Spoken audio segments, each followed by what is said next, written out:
Job scheming it and executing it, and I still expect it to be a strong suit for us. Obviously, you've been without a Pro Bowl fullback in Pat Ricard thus far this season. How much has that forced you to kind of change how you do things, especially in the run game? Some of it has, but Zaire's done a great job, and that's just an excuse. There's still the execution piece and the scheme piece, and that we got to be better at. I mean, that's the way it is. These guys are pro players. Whoever we put out there, we've got to be able to run it and throw it. On the missed opportunity down there with first and goal 3, I think it was 4 plays there inside the 5. What in your mind broke down there? Well, without a doubt, the first play we had a chance to get it in. The second play we had a chance to get it in. Third down was probably a poor call, to go lateral. That put us, we lost yards on that play. And that's been, people ask like why the red zone numbers are a little bit down, and it is a small sample size. We're 4 for 4 when we don't go backwards and have a penalty, and we're 2 for 7 when we do. And that's going to happen. I mean, when you go backwards, and to be really good in the red zone scoring touchdowns, you have to be able to run it, which we are able to do. And then having an athletic quarterback allows you to utilize him in the run game, and also he can make plays when things aren't there and there's tighter windows. And Lamar's proven to do that. So, it just was unfortunate is the best way to put it. We had the same kind of scenario against the Browns where we, threw it on first down, got a penalty, backs up. Then we unfortunately, Mark didn't secure the catch. And those are blown opportunities that we can't let get away. When you look at the reasons why Lamar was under pressure as much as he was, why he ended up taking 7 sacks, I know it's not one thing, but what are the few things that you saw when you looked at that? Well, like I said, it's not one thing. Guys getting to spots quicker, situational calls, all the above. I mean, there's a number of things. And I think the one thing great about our group is they take ownership. It doesn't matter who it is. Doesn't matter what player, what coach. Take ownership when it doesn't look like you want it to look like. And that's everything you work for all week. So when it comes to Sunday, Monday, it looks like you want it to look like. And when it doesn't, then you got to go back to the drawing board and make sure that you're cleaned up in every day in your meetings and your practice habits. I think Lamar had over 100 rushing yards against Kansas City last year. He was pretty productive on the ground against them, design rushes, scrambles. Is that something that you expect them to try to take away this time, or is it just, that's kind of how they have designed their defense to maybe give some softness there? Well, some of it he naturally gets, in called runs, that he's involved in.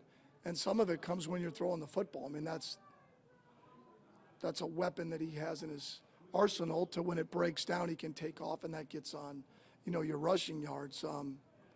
They've done the same things that Detroit did, which is at times they've spied Lamar. And people have asked me about, the spy, and it's like, well, it's really good, the longer the play develops and the more the quarterback ends up stepping up, that scheme prevents you from the quarterback being able to run. But the advantage of that for us is if they're not rushing, it's one less rusher. And if they're not in coverage, it's one less cover guy. So there's give and take to every coverage and every scheme. And they made a couple plays on it, but the Chiefs have done that as well.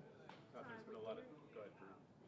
Todd, with Derrick, he's been talking about working on overcoming a couple of issues. Is there anything that you've been emphasizing with him in practice or just in general to help him kind of get through that? Well, he works on it on his own. There's nothing I have to. He knows that. He's a very conscientious pro. No one takes anything that we do more serious on the offense than Derrick Henry. I mean, that's why he's had the career he's had. So, that's just something that he's been working on and something we'll continue to work on with all of our players. There's been a big debate this week. Is the offensive line just not holding up long enough? Is Lamar holding onto the ball too long? Is there not enough quicker routes and quick stuff? Where do you see that whole stuff? Sure, some of that, all of that's true. It's not usually just one thing. I mean, it isn't. I mean, it's rarely like, okay, that's it. If it was, it'd be a lot easier to fix, So all of that is true. We could get the ball to his hands quicker for sure. Could we hold up longer? Could we protect it better? Could we scheme up the protections better? I mean, all of that over a course of a game or a certain amount of throws, all those are going to pop up. You know, you just try to avoid them the best you can, and we've done a good job of that. It showed up the other night.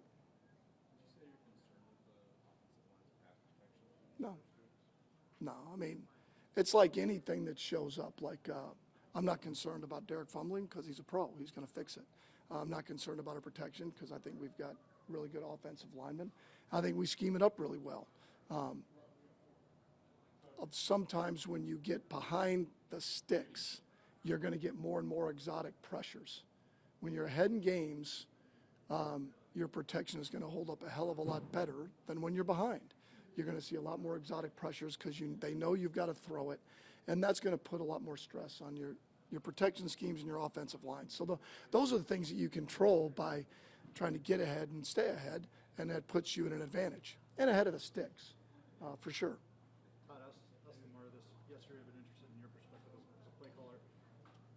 Do you care if you get a touchdown with a quick drive, or are there points in the game where you'd like to have an 8-minute scoring drive as opposed to a 3-minute scoring drive?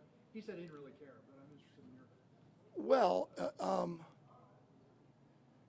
I'll just say this.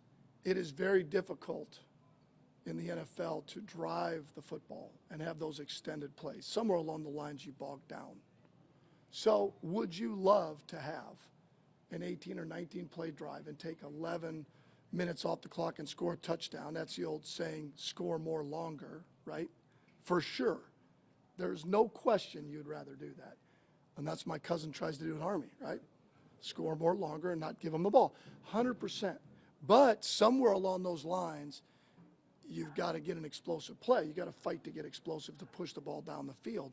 So in the big scheme of things, no, because the best offenses don't turn it over. They score touchdowns in the red zone, and they're explosive as hell. So if you're going to be explosive, you're going to have shorter drives. That's just the way it is.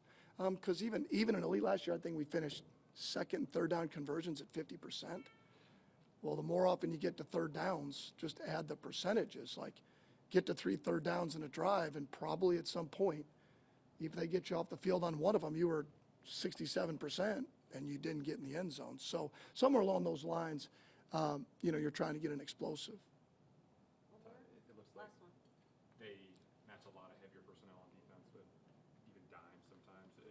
What kind of opportunities does that present to an offense like yours that winds up with 2 backs, 2 tight ends a lot of cases? Well, they match you, but when we're in those bigger people, they're going to be in bigger people.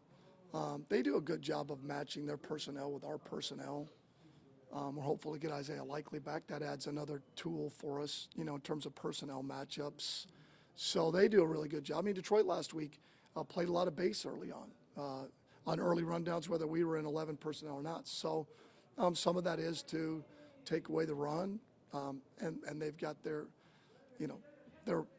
thoughts of how to defend us, and we just got to do a better job of consistently stacking plays. That's really what it is. We have everything we need to be a really elite offense. We just got to stack things together on a consistent basis. All right, thank you.